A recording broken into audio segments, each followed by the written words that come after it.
Casual Geographic. You've never seen animals like this before. Let's get it. Ma! Ma, come outside, there's a moose!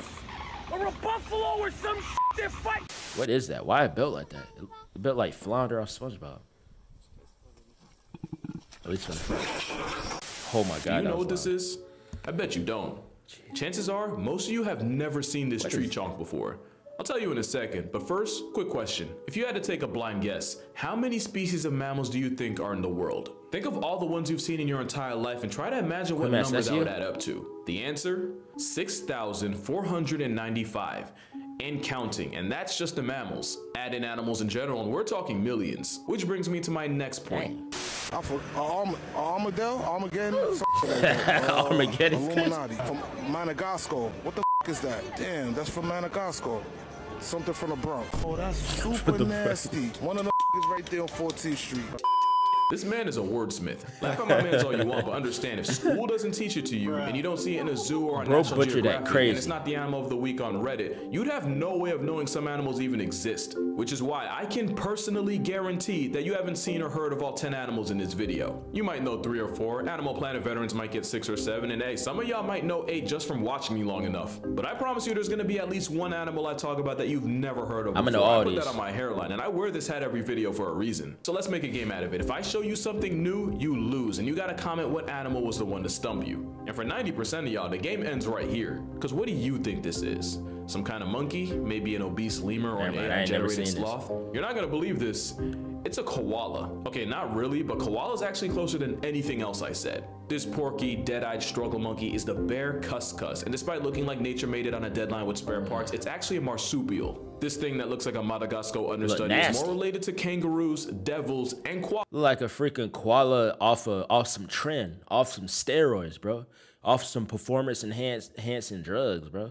Than it is to any lemur. And that's about as much as we know about them because we haven't been able to figure out much more. They've essentially been gatekept from the rest of the world, only found on the Indonesian island of Sulawesi and remote islands nearby. We have no clue how many overstuffed tree chunguses or chungai are in circulation. Currently, only 4 zoos have this monkey sloth on its roster. Even its name is an identity crisis since xKaydV means possum, meaning on paper, you're looking at a bear possum. But its Latin name is Lathorix ursinus, and I didn't take Latin in high school because French was too sexy, but I'm pretty sure that means cat bear. Basically, not even science had a handle on what this off-brand koala was. And they have the same meal plan as them, and since they eat nothing but leaves, they virtually spend their entire lives on quarter playback speed. In fact, this great value lemur spends 5% of its day eating and 63% resting. That's 16 hours a day eating and recovering from eating.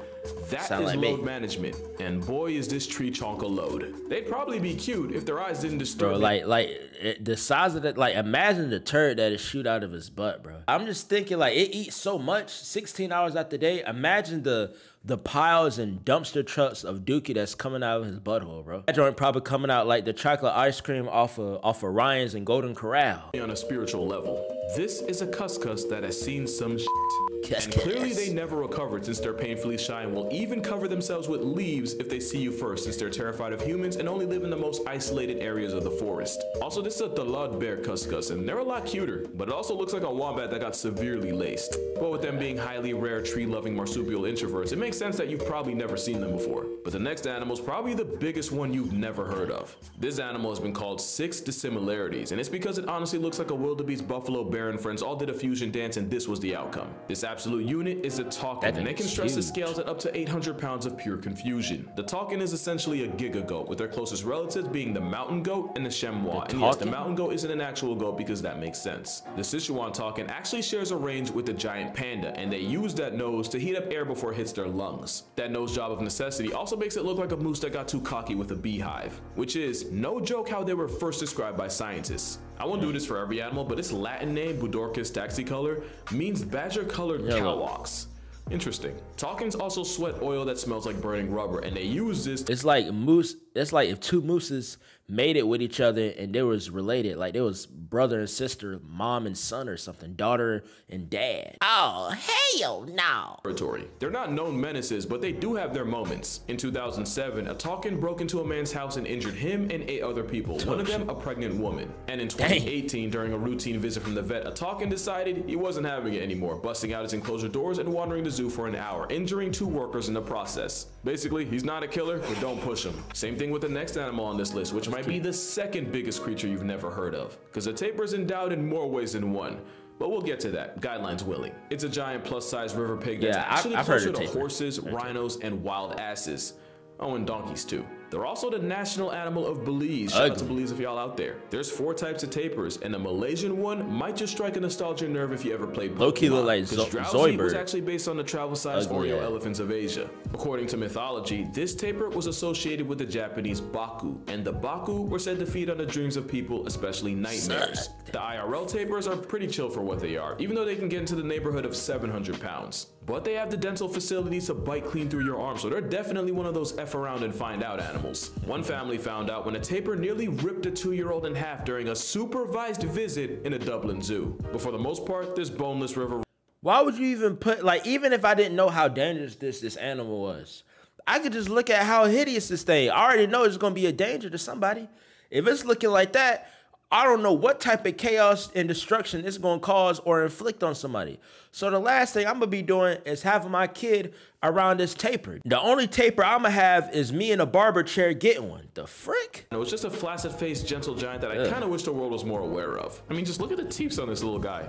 You can't tell me that's not cute. Speaking of babies and where they come from, tapirs must have made a deal with the devil we don't know about, since they have a 5th leg long enough to use as a tripod or as a DIY back scratcher. When it comes to herbivorous mammals of the world, the tapir is the real cock of the walk. And to cleanse your eyes from that unsolicited salami stick, I give you the sensei bunny. It's actually a rodent called a viscacha, and its closest relative is the chinchilla. But sensei bunny just makes sense, especially since this is their default pose. And it's because where viscachas live is chilly. It's also kind of cold, so they spend every morning sunbathing and waiting to provide advice to anyone who requires it. Also, I really wish I didn't waste that Chungus joke earlier, because Chunky.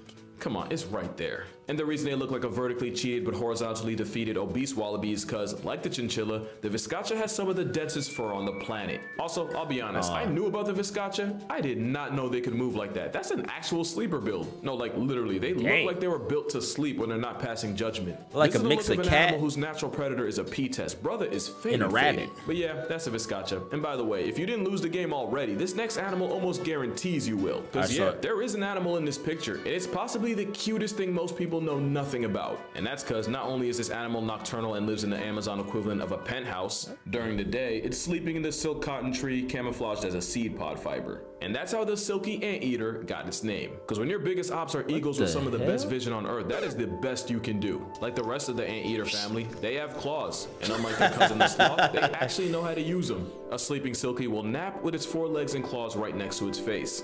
That joint look like an arm. Like that's the face right there and the little claw arms. That joint just looked like a weird mutated arm thing. Really not that different from dozing off with a knife under your pillow. They also can eat 5,000 ants a day, and they use that sticky barbed tongue to skewer and trap their protein. And since anteaters have 0 teeth, they have stomachs like bird gizzards designed to grind the ants down. Proof that beauty is subjective, because what's cute to us is a harbinger of death and genocide if you're an ant. But I'm not an ant, and you probably aren't either, so let's just take some time to marvel at this pocket-sized baby-faced dollar brand sloth. And it's not the only token from South America on this list. Cue the Hollow Knight. This might look like a regular run-of-the-mill bird, but this little dude has one of the coldest pickup lines in the game.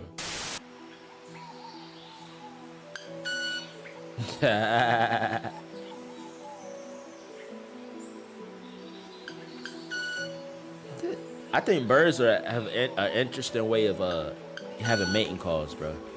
That is a club-winged mannequin singing a love song with his feathers. Basically, this small bird from Central and South America has modified flight feathers, and by vibrating them, the mannequin shoots a shot with a specialized sound that varies by bird. Some mannequins do a solid violin impression, others sound like fireworks on the 4th of July. Also, they make this sound by shaking their feathers 100 times a second, twice as fast as the mascot for ADHD, the hummingbird. And they do all this while dancing. They're really the Michael Jackson of birds. And I'm not even gonna pretend like I know everything. I didn't even know they existed until like a week ago. And if it wasn't for a certain holiday, this next animal might not exist, period. Also, I know the whole crab thing has kind of become a meme, but we're gonna have to talk about how many animals endgame is a rabbit. This is the second animal here that isn't even remotely related to them, yet stole most of their design. The bilby is another marsupial, meaning this and Snorlax monkey are basically family. The greater bilby can be found in the harsh, arid deserts of Australia. Now you might be asking, is there a lesser bilby? And yeah, there was. And now they're dead, so clearly not good enough. The greater bilby's not that far behind since they're endangered, which is pretty wild for an animal that only gets pregnant for 2 weeks. Not even exaggerating, at about 14 days, bilbies have one of the shortest cook times of any animal. They're also a close relative of the bandicoot. Yeah, that's a real animal, the more you know. But yeah, greater bilbies used to inhabit 70% of Australia, and today they're barely holding on to less than 20. And a big reason was humans airdropping threats like foxes and feral cats. But these days the word's been getting out about the plight of the appropriation bunny, and they can thank the sale of chocolate bilbies. Okay, so I only know 2. Easter bilbies started in '93, and they've been part of the culture ever since. It's only right that they replaced rabbits, since rabbits are one of the things that got the bilby population in the mud. But today, there's well over 3,000 of them. Not great, but they're not in the worst spot. They're not as down bad as animal number 8, since there's only hundreds of them left on the planet. Nobody would blame you if you went your entire life without seeing it, since they're shy, endangered, and the only place you can find them is in special underground caves in the Balkans. The Olm is a salamander that's blind, vampire pale, and happens to be one of the most fundamentally confusing animals in the world. First of all, they're not born blind, but they lose their eyes a couple months after they're born and even grow a layer of skin over them.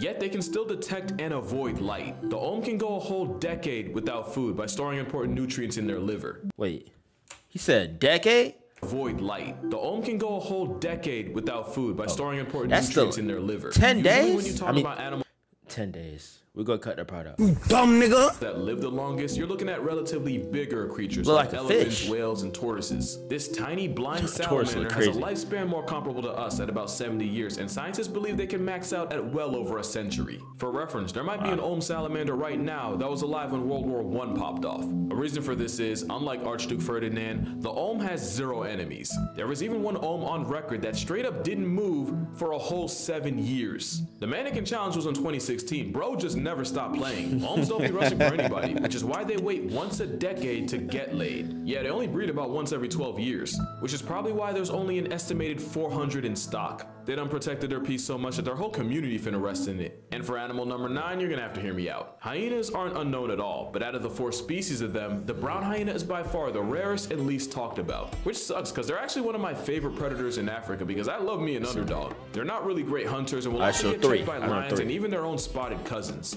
Not to mention wild dogs and jackals can get their licks in on their cubs. But brown hyenas are also major kleptos that'll pocket kills from their competition. Sometimes they'll body a 5v1 against cheetahs and walk away with their food. Yeah, hyenas built different. 2 things I think are pretty dope about them is 1, even though they're not dogs, brown hyenas have a social structure a lot like a wolf pack with the 2 parents and all their kids. And number 2 is that they managed to turn an abandoned town into a nursery. There's an old ghost town in the Namibian desert that has no trace of humans, yet brown hyenas use the desolate houses and empty mines as dens to keep their kids in while they go grocery shopping, which can mean up to 20 miles of walking a day. One famous hyena mother has apparently lived in these forgotten ruins for 15 years and even raised 9 generations of cubs and counting. Moral of the story, hyenas deserve better, and Simba really ain't for putting them out like this. But that ain't even close to how hard humanity has violated the last animal. That's actually really cool. This isn't a raccoon, skunk, or a cat. It's one of the members of the cat side of the carnivore family, specifically called feliform, which makes this result of an over-the-hedge orgy more related to hyenas than they are to the raccoons they cosplay as. The African civet is only one of over a dozen species of civets seasoned across Africa and Asia. They look cool. The raccoon colorway is actually a form of camouflage, since the patterns break up their outline and makes it harder to spot them in the bush. You might not have seen them in the flesh and fur, but you might have heard about them,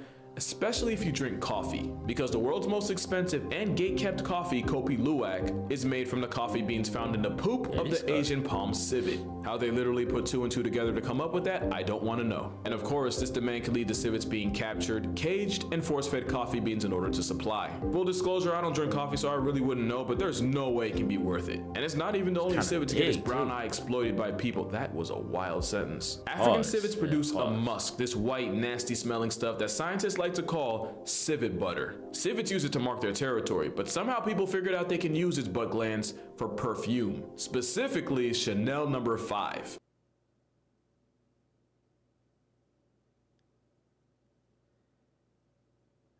Bro. And they get the juices they need by scraping it from the civet's pink balloon knot. So if you have some Chanel on deck and it says natural ingredients on the bottle, there's a good chance it came from, yeah. But yeah, civets in general are pretty cool. They can actually be super affectionate when raised by people. And if I had to pick a favorite, I'd have to go with Austin's palm civet. Literally only because I think they're cool looking. I mean, you're gonna tell me I'm wrong? So yeah, that's 10 animals you've probably never seen before. Except when I was making this list, I was stuck at 11 and could not decide what animal to leave off. But then I realized I have free will, and this is my channel. So y'all get a bonus animal and probably my favorite animal on here. Yippee! Ladies and gentlemen, I give you the tree kangaroo. Specifically the Goodfellows tree kangaroo. Like the name suggests, this kangaroo's entire personality is trees. They're mad awkward on land, but they can jump from a height of 3 stories and fully tank the fall damage. They're kind of like the cuscus because of where and how they live. A lot of people in the same area as them have no clue they exist. But unlike the cuscus, who looks like the drop bear Aussies keep warning us about, the Goodfellow genuinely looks like a tree-loving teddy bear. And it's not just them. There's 14 flavors of branch bears, including the incredibly rare tenkyle, with only hundreds of them alive today. And the Wandiwa tree kangaroo, who scientists genuinely believe went extinct after going off the grid for 90 years, until they randomly just popped up out of nowhere. And for y'all that don't understand, it's like the science equivalent of Tupac being alive this entire time in Cuba, proving that when it comes to nature, the only thing we know for sure is that we really don't know much at all. But that's gonna do it for this video. Yeah, it was most Make sure of these to check I did out my not. I didn't TikTok know. and Instagram